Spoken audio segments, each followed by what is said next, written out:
જેઠ સુદ 11ના દિવસે તેજા બાબાના પીપળી ધજા ચડાવવામાં આવી હતી। વર્ષોથી ચાલી આવતી આ પરંપરાગત વિધિ સાથે તેજા બાપા ટ્રસ્ટ અને કીર્તન મંડળી તેમજ આસપાસના લોકો દ્વારા ભક્તિભાવપૂર્વક સંપન્ન થઈ। આ શોભાયાત્રા બપોરે 4:30 વાગ્યે તેજા બાપા અન્નક્ષેત્રથી શરૂ થઈ। કીર્તન મંડળી સાથે નીકળેલી આ શોભાયાત્રા તેજા બાપાના પીપળે પૂર્ણ કરવામાં આવી હતી। ત્યાં તેજા બાપાના પીપળે મહાઆરતી કરવામાં આવી અને ધજા ચડાવવામાં આવી હતી। આ શોભાયાત્રામાં મોટી સંખ્યામાં ભક્તો જોડાયા હતા। તેમજ તેજા બાપા અન્નક્ષેત્ર ટ્રસ્ટ દ્વારા અનેકવિધ સેવાકીય પ્રવૃત્તિઓ કરતા તેજા બાપા સહાયક અન્નક્ષેત્ર ટ્રસ્ટ દ્વારા તેજા બાપાની જગ્યામાં દરેક ધાર્મિક તહેવારોની ભવ્ય ઉજવણી કરવામાં આવે છે, જેમાં વિશાળ સંખ્યામાં ભાવિકો દર્શનનો લાભ લઈ ધન્યતા અનુભવે છે।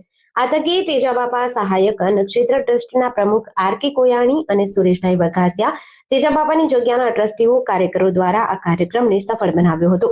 તેમજ આ સંસ્થા દ્વારા અનેક સેવાકીય કાર્ય કરવામાં આવે છે, જેવી કે સબવાહિની સેવા, 365 દિવસ અન્નક્ષેત્ર તેમજ નિઃશુલ્ક નેત્ર નિદાન કેમ્પ, નિઃશુલ્ક કીર્તન, જન્માષ્ટમી ઉજવણી, અન્નકૂટના દર્શન, જૂનાગઢ શિવરાત્રીના મેળામાં અન્નક્ષેત્ર તેમજ દર પૂનમે રાત્રે કીર્તનનું આયોજન કરવામાં આવે છે। મારું નામ ભૂપતભાઈ મંજીભાઈ વઘાસિયા, હું ધોરાજી તેજા બાપા ટ્રસ્ટની અંદર સેવા બજાવું છું અને અમારા ટ્રસ્ટના પ્રમુખ છે તથા મારી બાજુમાં પ્રવીણભાઈ ચોટિયા એ ટ્રસ્ટી છે। આજ રોજ જેઠ સુદ 11ના રોજ દિવસે તેજા બાપાની જગ્યાની અંદર અમે ધ્વજારોહણનો કાર્યક્રમ રાખ્યો છે। આ ધ્વજારોહણનો ઉત્સવ અમે એ રીતનું ઉજવી છીએ કે તેજા બાપા હયાતીમાં ગઢા બુઢા ધોરાજીના જે હતા તેઓને ચારધામની જાત્રા કરાવેલ, તે જાત્રા પૂર્ણ થઈ જેઠ સુદ 11ના દિવસે તેજા બાપાના પીપળે પૂર્ણ થયેલ છે। ત્યાંથી તેમનું ભવ્ય સ્વાગત કર્યું અને ત્યાં ધ્વજારોહણનો કાર્યક્રમ તે દિવસેનો ચલાવેલો। તે દિવસને આજ સુધી અમે તેજા બાપાના પીપળે ધ્વજારોહણનો કાર્યક્રમ રાખીએ છીએ અને વર્ષોની પરંપરા મુજબ અમે અમારો આ તહેવાર ઉજવીએ છીએ।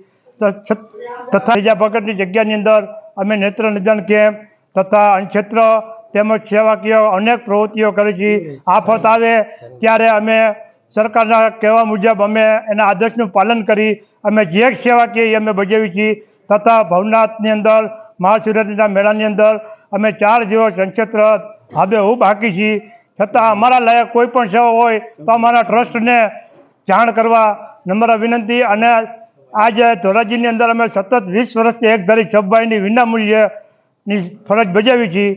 તથા અમારાથી ટ્રસ્ટની અંદર કાંઈ પણ સેવાકીય પ્રવૃત્તિ હોય તો અમને જાણ કરો, અમે યોગ્ય છે તો અમે નિર્ણય લઈ સેવા બજાવશું।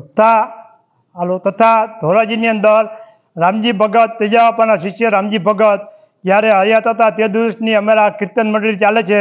એ કીર્તન મંડળી પરંપરા મુજબ આજની તારીખમાં હજી ચાલુ જ છે અને વિનામૂલ્યે જે કોઈ કહે અમે ત્યાં કીર્તન કરવા જાય છીએ। લોટી ઉત્સવ, મારા પેરામણી, વર્ષી કીર્તન જે કહે એ અમે કીર્તનની સેવા બજાવી આપીએ છીએ। અને કદાચ કોઈ કરધણી એમ કહે કે આ ફંડ ફાળો અમારે જોતો નથી તો એ ફંડ ફાળો અમે અન્નક્ષેત્રમાં સમર્પિત કરી છીએ। જેડીસી ન્યૂઝ સાથે વિપુલ ધામેચા, ધોરાજી।